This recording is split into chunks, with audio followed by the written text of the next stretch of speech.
प्यारे साथियों, मेरे चैनल बालाजी महाकाल में आपका स्वागत है। साथियों, अगर आप हमारे चैनल पर नए हैं तो कृपया सब्सक्राइब करें ताकि आने वाली वीडियो का अपडेट आपको सबसे पहले मिल सके। साथियों, अगर कहानी आपको अच्छी लग रही है तो लाइक करें और शेयर करें, जिससे हमारा मनोबल बढ़ता है। अध्याय 466। एक अप्रत्याशित दुर्घटना। असंख्य द्वीप भगवान की मृत्यु हो गई। वह अपनी आंखें खुली और चेहरे पर भयभीत भाव के साथ मर गया। दोनों खेमों के सरदार चुप थे और वे दुविधा में दिख रहे थे। उन्होंने घटनाओं को घटित होते देखा था। वे अंदर तक स्तब्ध थे। एक जीवित मनुष्य क्षण भर में बर्फ की मूर्ति बन गया और टुकड़े टुकड़े हो गया। इससे उनके रोंगटे खड़े हो गए।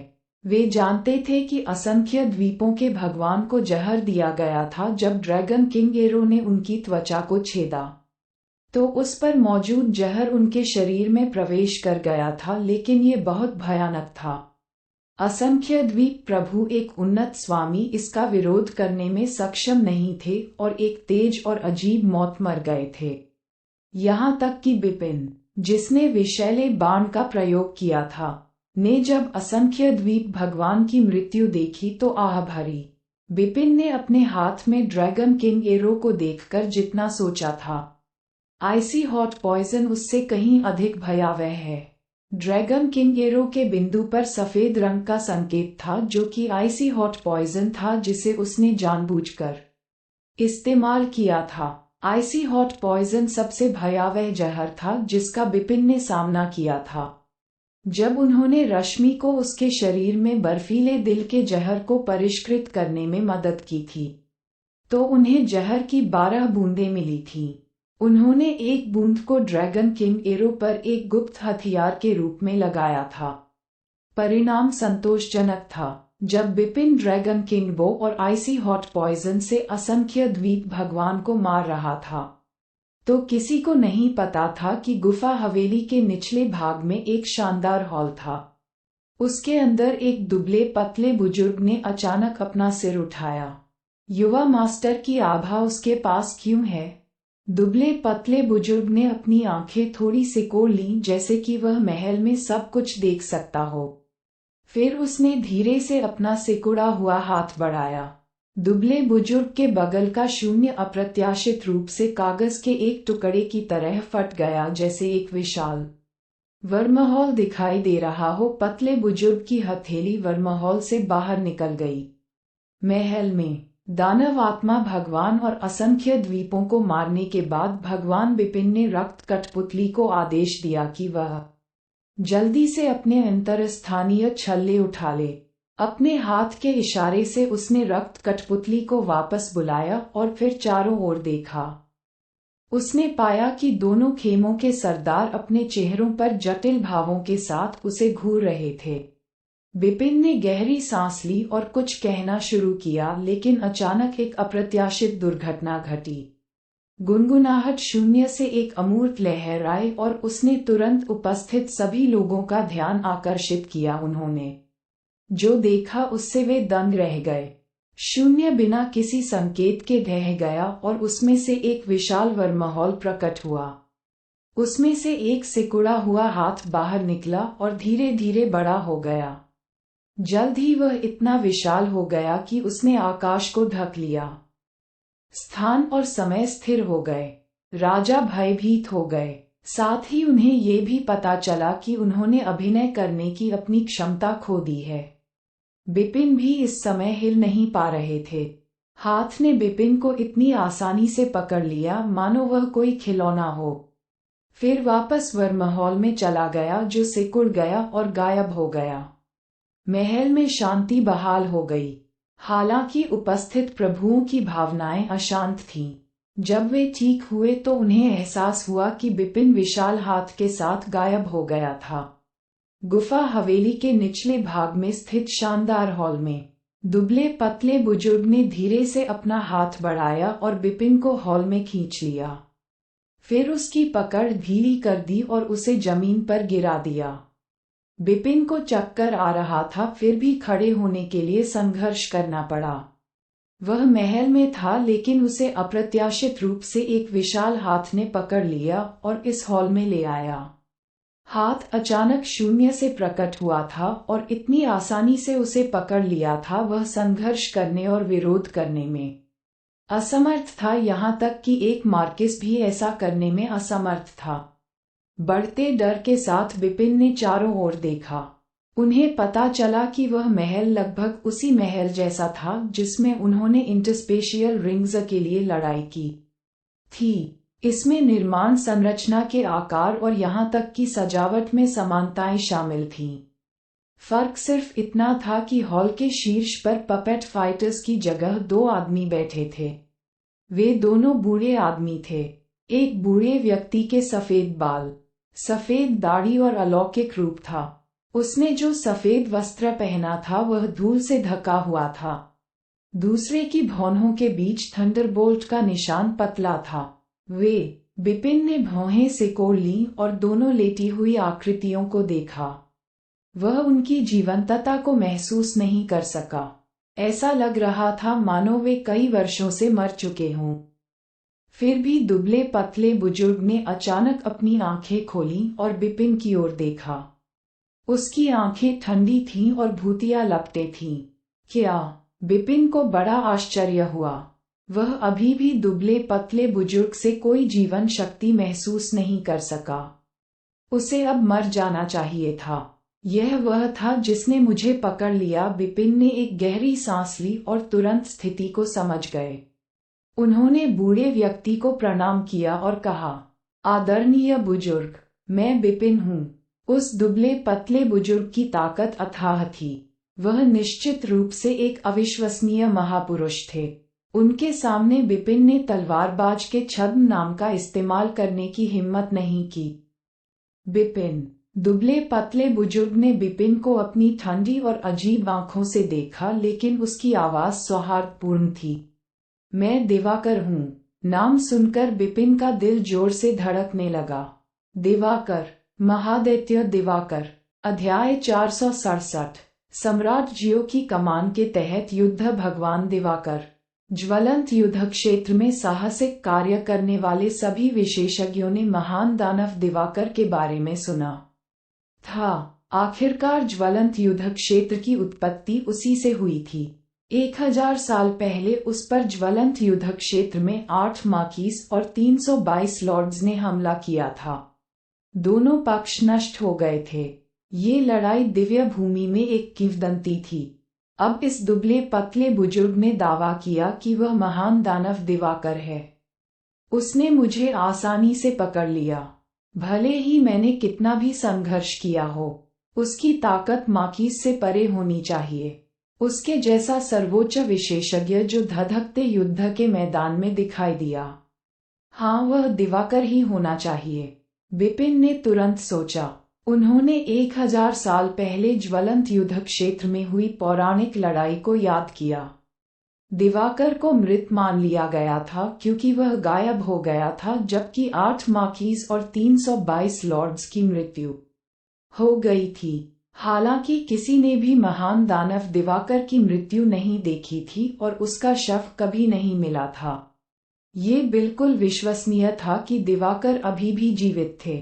दुबले पतले बुजुर्ग की आश्चर्यजनक ताकत को देखकर बिपिन को 90% यकीन हो गया कि वह दिवाकर ही है।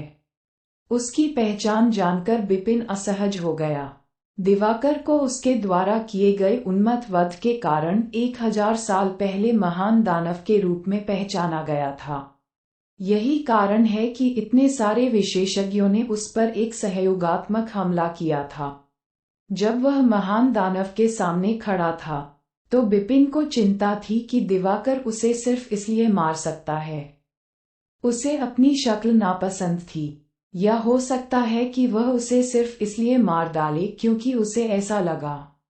यदि दिवाकर उसे मारना चाहता तो बिपिन अवश्य ही उसका विरोध नहीं कर पाता। बिपिन हाई अलर्ट पर थे, जैसे कि उसने बिपिन के मन को पढ़ लिया हो। दिवाकर ने अपनी ठंडी अजीब आंखें घुमाईं और खर्राटे लिए। निश्चिंत रहें, मैं फिलहाल तुम्हें मारने नहीं जा रहा हूँ। एक पल के लिए बिपिन ने अपनी भौहें ऊपर उठा लीं, लड़के, मुझे तुमसे कुछ पूछने दो, तुम्हें ईमानदारी से जवाब देना होगा। अगर मैं तुम्हारे जवाब से संतुष्ट हूं तो मैं तुम्हारी जान बख्श सकता हूं, दिवाकर ने ठंडे स्वर में कहा। कृपया पूछें, विपिन ने शांति से उत्तर दिया। वह जानता था कि दिवाकर ने उसे एक विशेष कारण से गुफा हवेली के विशेषज्ञों के बीच से पकड़ लिया था। लड़के, तुम्हें आइसी हॉट पॉइजन विष कहाँ से मिला? दिवाकर ने विपिन को घूर कर देखा। बर्फीले दिल का जहर। विपिन को अब समझ में आया कि दिवाकर ने उसे पकड़ने का क्या कारण बताया था। इसे ध्यान में रखते हुए उन्होंने सच्चाई से उत्तर दिया कि मैंने इसे किसी के शरीर में आइसी हॉट पॉइजन के अंश को परिष्कृत करके प्राप्त किया है। परिष्कृत करें? दिवाकर थोड़ा स्तब्ध रह गए। आप जानते हैं कि बर्फीले दिल के जहर को कैसे परिष्कृत किया जाता है? विपिन ने कहा। कुछ विशेष कारणों से मैं इसे परिष्कृत कर सकता हूं, लेकिन केवल एक बहुत ही सीमित हिस्से में। दिवाकर ने पूछना जारी रखा। आइसी हॉट पॉइजन वाले व्यक्ति के साथ आपका क्या संबंध है? खैर, विपिन जवाब देने से पहले झिझक रहे थे। हम एक तरह के दोस्त हैं। उसने एक बार मेरी मदद की थी और मैंने भी जहर को दूर करने में उसकी मदद की थी। मैंने दिवाकर को सिर हिलाते और बुदबुदाते हुए देखा। इसमें कोई आश्चर्य नहीं कि मैं आप पर एक युवा गुरु की आभा महसूस कर सकता हूँ। मुझे लगता है कि मेरे युवा गुरु ने आपको प्रतिज्ञा दी है। शपथ। विपिन को तुरंत जेड स्लिप याद आई जो रश्मि ने उसे दी थी।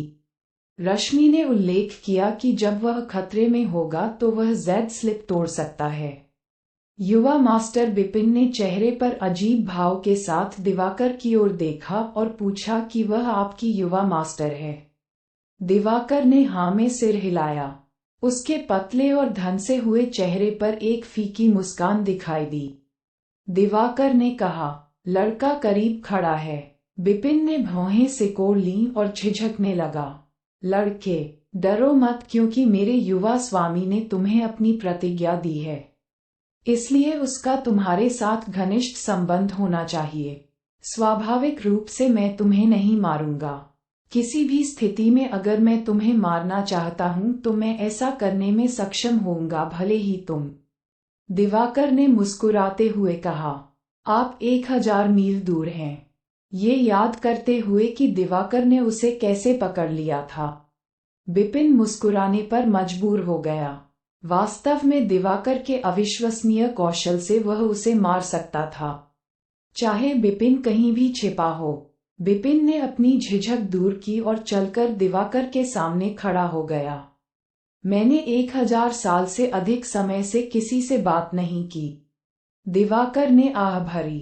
विपिन को आश्चर्य हुआ कि 1000 वर्ष से भी अधिक समय तक तुम इस गुफा हवेली में रहे हो।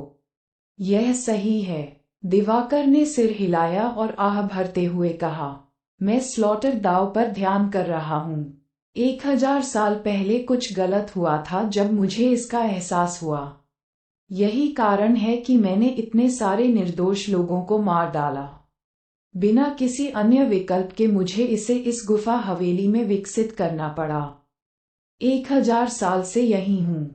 क्या इसलिए? विपिन चौंक गए। ज्वलंत युद्ध क्षेत्र में सभी ने कहा कि दिवाकर एक महान राक्षस था जो वध का आदी था। 1000 साल पहले उसने असंख्य निर्दोष लोगों का नरसंहार किया था। अन्य विशेषज्ञ क्रोधित हो गए थे और उसके खिलाफ लड़ने के लिए एकजुट होने का फैसला किया था। दिवाकर की हत्या का कारण कोई नहीं जानता था। पागल वध। यह अफवाह है कि आप उन विशेषज्ञों के साथ मर गए जिन्होंने आप पर हमला किया था। विपिन हंसे। उनके साथ ही मर गए वे कीड़े, दिवाकर ने व्यंग्य किया। यद्यपि मैं हॉट डेमन से प्रभावित था और अपनी ताकत का केवल 1% ही उपयोग कर सका, लेकिन क्लाउड दायरे के कीड़े का एक समूह संभवतः मुझे नुकसान नहीं पहुंचा सका। दिवाकर स्पष्ट रूप से क्लाउड क्षेत्र के विशेषज्ञों के बारे में बहुत अच्छा नहीं सोचते थे। ये सुनकर विपिन को संदेह हुआ। दिवाकर निश्चित रूप से क्लाउड दायरे से परे एक सुपर विशेषज्ञ है। संभवतः वह दिव्य भूमि में 10 संप्रभुओं से भी अधिक मजबूत है। मुझे आश्चर्य है कि क्या वह 3 पूर्वजों से भी अधिक मजबूत है। विपिन ने भयभीत होकर सोचा था। चूंकि दिवाकर इतना शक्तिशाली था तो दिवाकर की युवा गुरु रश्मि के बारे में क्या ख्याल था। विपिन जानता था कि रश्मि के पिता दिवाकर के गुरु थे। दिवाकर के स्वामी में कितनी अतुल्य शक्ति होगी। बुजुर्ग, क्या मैं पूछ सकता हूँ कि आप और आपके युवा गुरु कौन हैं? विपिन पूछने से खुद को नहीं रोक सका। आप जानना चाहते हैं कि दिवाकर ने उसकी ओर देखा और मंद मंद मुस्कुराया। सुनो, मैं पूर्व के तांड के सम्राट जियो की कमान के तहत 7वां युद्ध देवता हूँ। अध्याय 468 कठपुतली मास्टर। पूर्व के तांड के सम्राट जियो की कमान के तहत 7वां युद्ध भगवान। विपिन आश्चर्यचकित रह गया। उन्होंने पूर्व के तांड के बारे में सुना था। यह नैनीताल महाद्वीप पर एक रक्तपिपासु राज्य था जहां विपिन ने कुछ समय के लिए साहसिक कार्य किया था।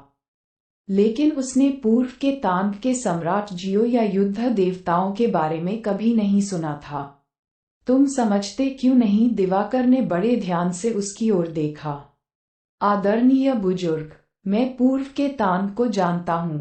मैंने केवल ये सुना है कि वहाँ एक रहस्यमय सम्राट है, लेकिन मैंने सम्राट जियो या युद्ध देवताओं के बारे में कभी नहीं सुना है। विपिन ने भौहें चढ़ी और कहा, पूरब का तांग जिसे आप जानते हैं, वह उस तांग से बिल्कुल अलग है जिसका मैंने उल्लेख किया है। दिवाकर हंसे। जिसे आप जानते हैं वह मेरे गुरु द्वारा बनाया गया था। जहां तक वास्तविक तांग की बात है, आपने उसे कभी नहीं देखा है। यदि भविष्य में आपके पास अवसर होगा तो आप जान जाएंगे। समृद्ध तांग। विपिन अवाक रह गया। नैनीताल महाद्वीप पर पूर्व का तांग एक कत्लेआम राजवंश और मौत का देश था, लेकिन दिवाकर द्वारा वर्णित पूर्व का तांग एक समृद्ध दुनिया थी। खैर, तुम्हें समझाना बेकार है, दिवाकर ने हाथ हिलाते हुए कहा। विपिन ने बोलना बंद कर दिया क्योंकि उसका ध्यान हॉल में मौजूद दूसरी शख्सियत पर गया।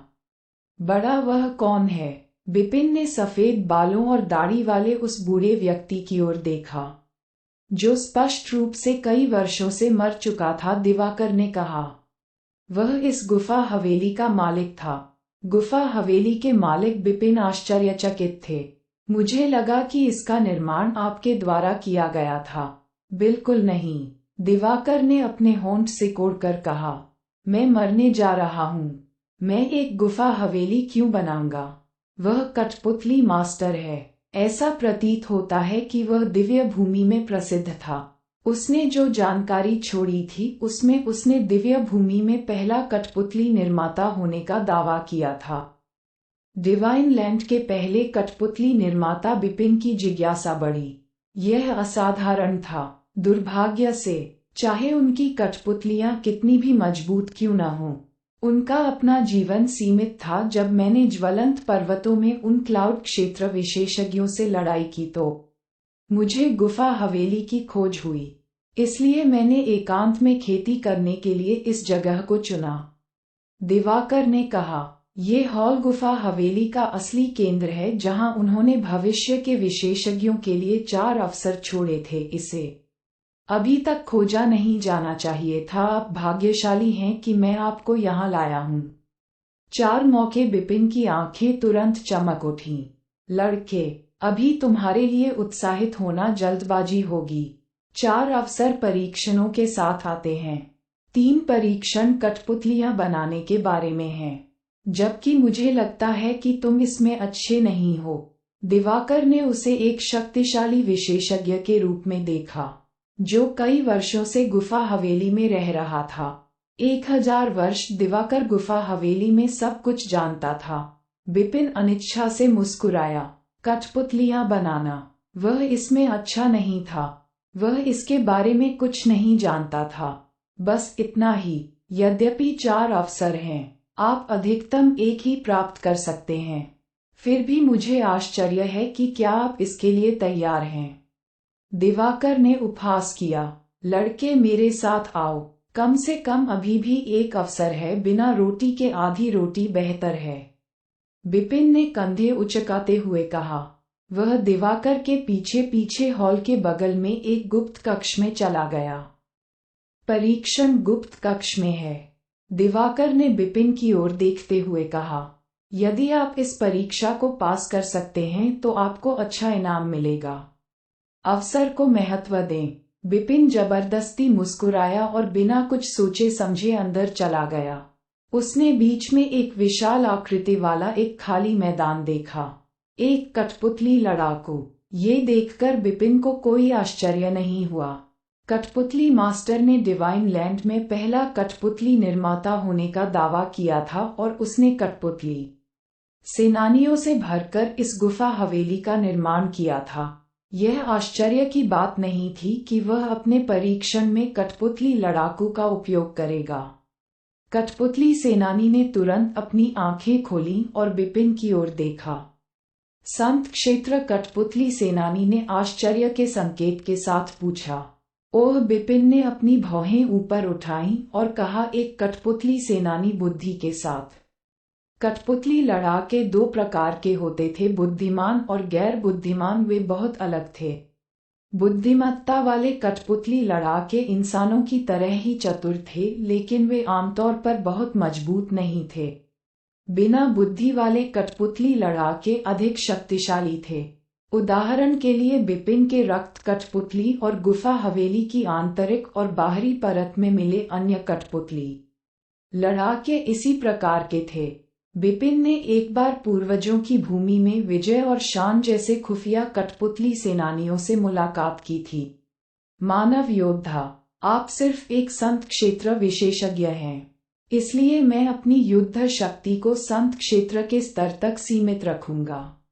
जब तक आप मुझे हराते हैं, तब तक आप अवसर प्राप्त कर सकते हैं। मेरे स्वामी ने इस गुप्त कक्ष में छोड़ दिया है।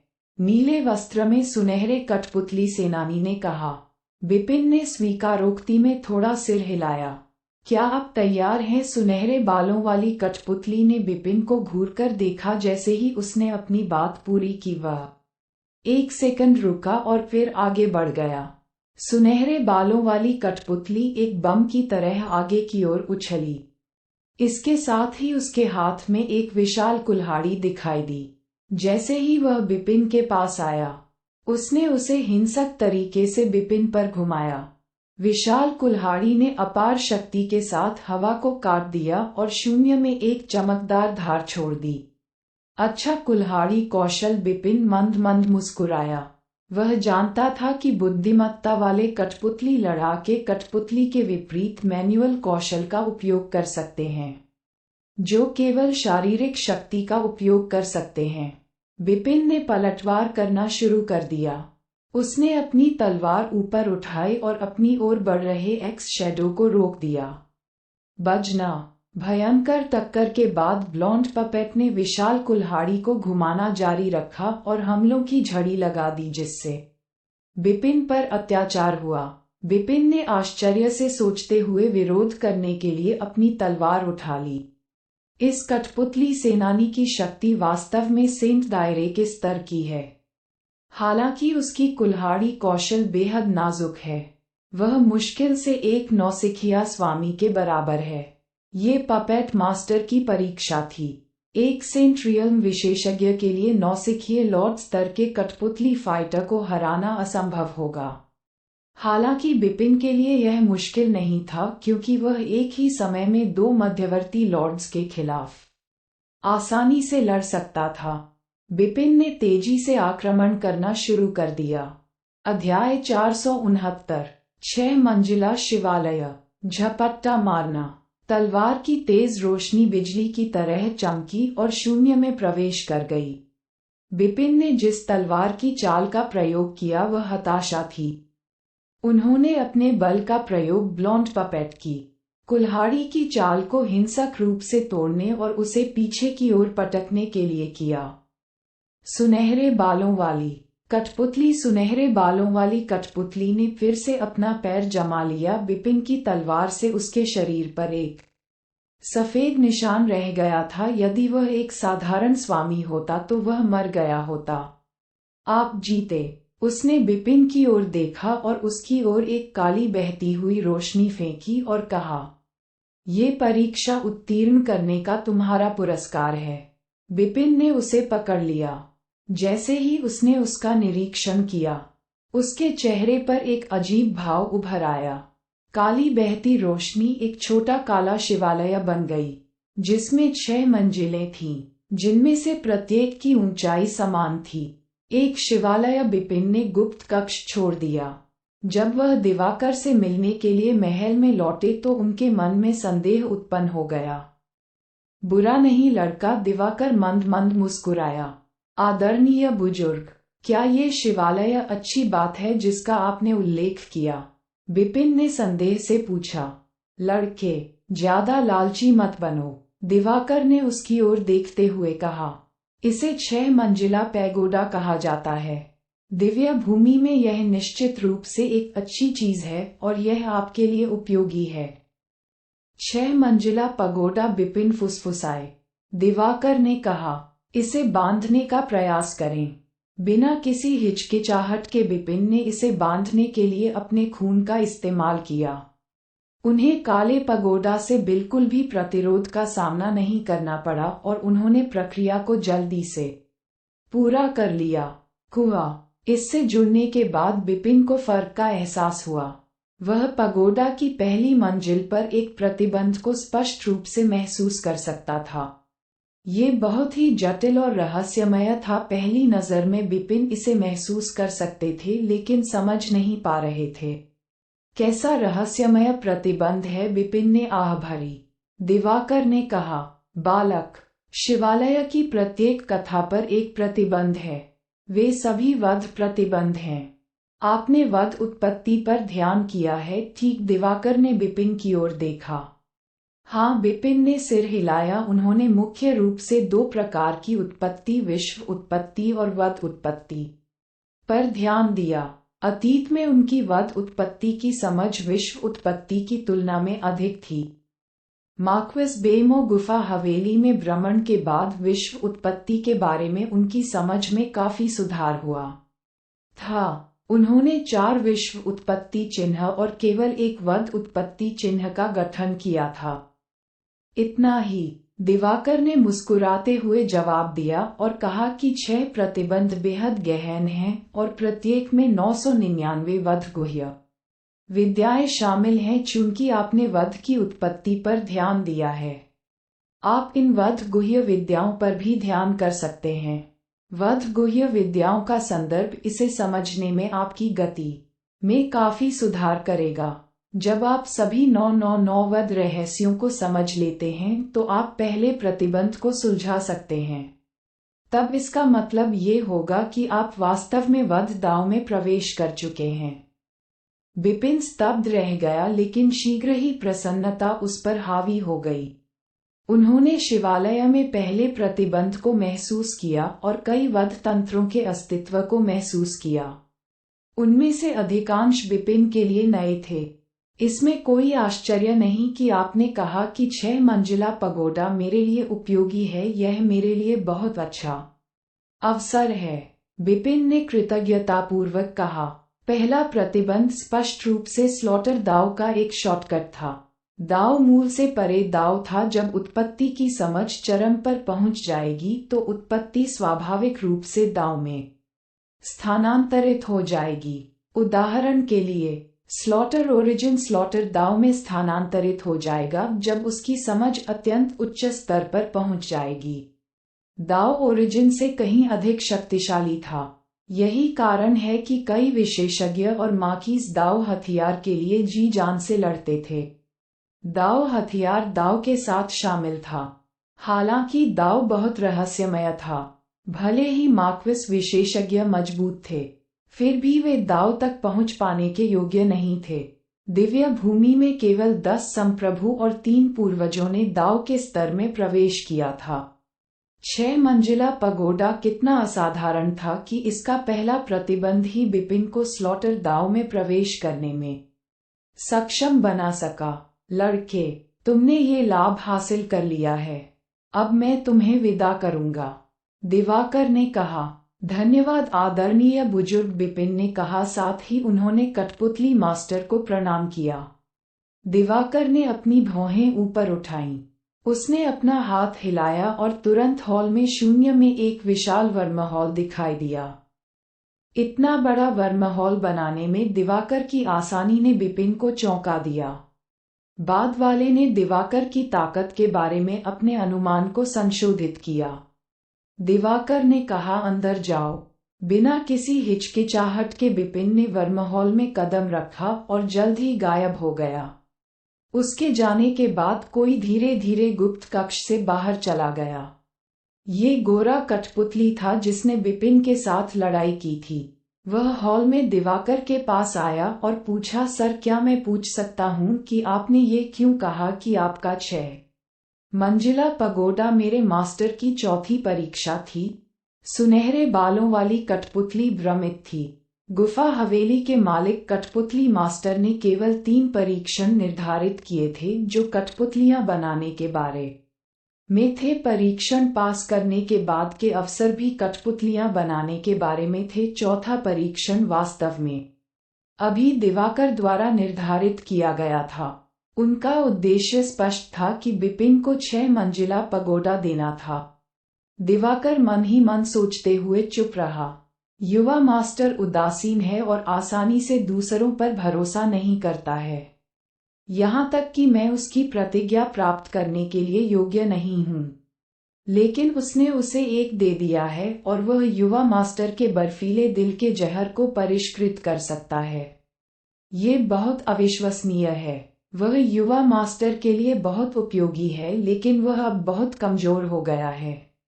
दिवाकर ने बिपिन को जल्द से जल्द अपनी ताकत बढ़ाने में मदद करने के लिए 6 मंजिला पगोडा दिया था। उन्होंने अपनी पहचान के कारण 6 मंजिला पगोडा के स्वामित्व के बारे में सच्चाई छिपाई थी।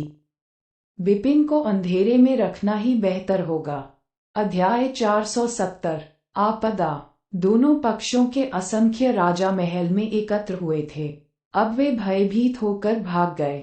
दौड़ो दौड़ो। महल में एक उदास आवाज गूंज उठी। राजा घबराकर सभी दिशाओं में भाग निकले। एक लाल बालों वाला अधेड़ उम्र का व्यक्ति, जो एक शक्तिशाली आभा बिखेर रहा था, एक उन्मादी नरसंहार के बीच में था। वह कठपुतली सेनानी था जो महल के सामने एक सिंहासन पर बैठा था। वह तब तक किनारे पर रहा जब तक कि गोल्ड आर्म्ड पपेट्स और 4 गोल्डन पर्पल पपेट्स हार नहीं गए। अब वह भारी ताकत के साथ हरकत में आया और दोनों खेमों के कई सरदारों को मार डाला।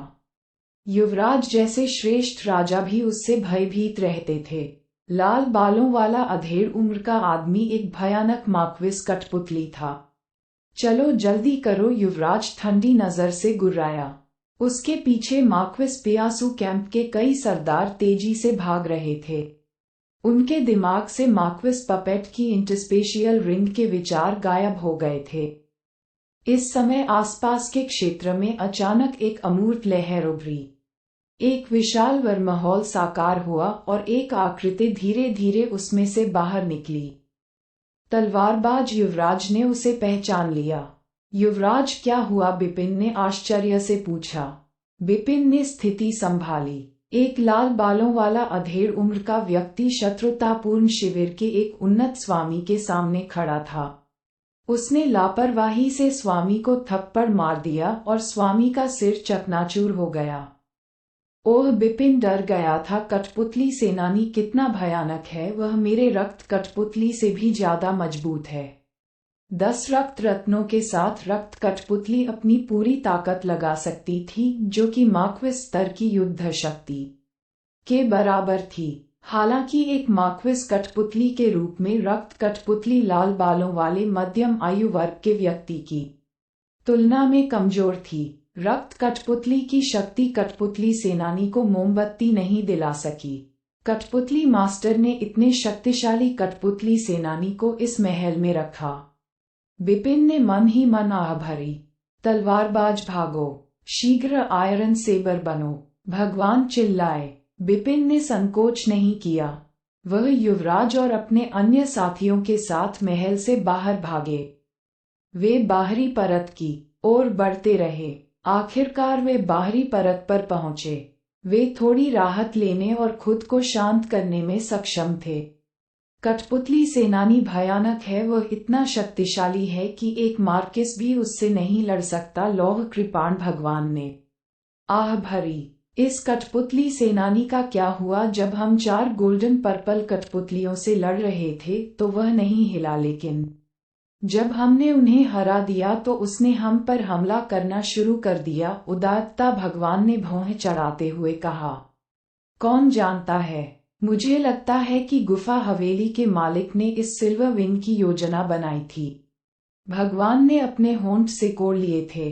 चुप रहो युवराज, अन्य राजाओं की ओर देखते हुए ठिठुरते हुए चिल्लाया। मूल रूप से मार्क्विस पियासू कैंप के महल में 50 से अधिक स्वामी थे। जब कठपुतली सेनानी ने हमला किया तो वे स्वामी तितर बितर हो गए थे और केवल 1 दर्जन स्वामी बच गए थे।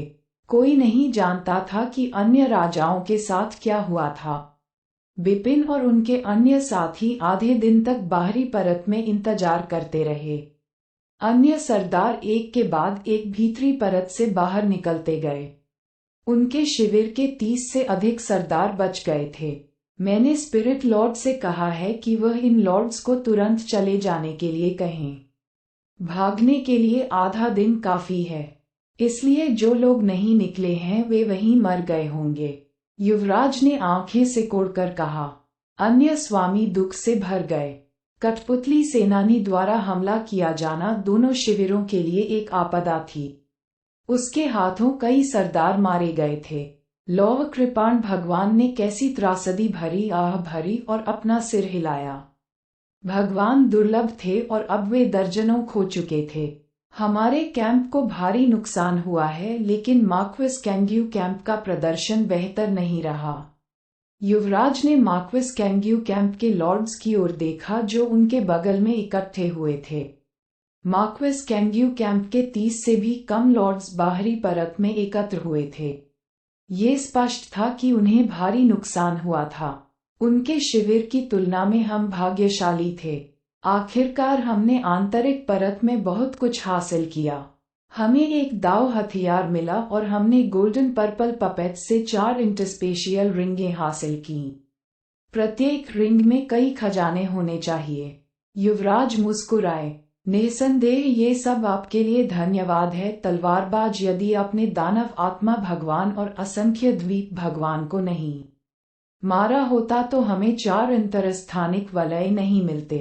युवराज ने बिपिन की ओर देखा।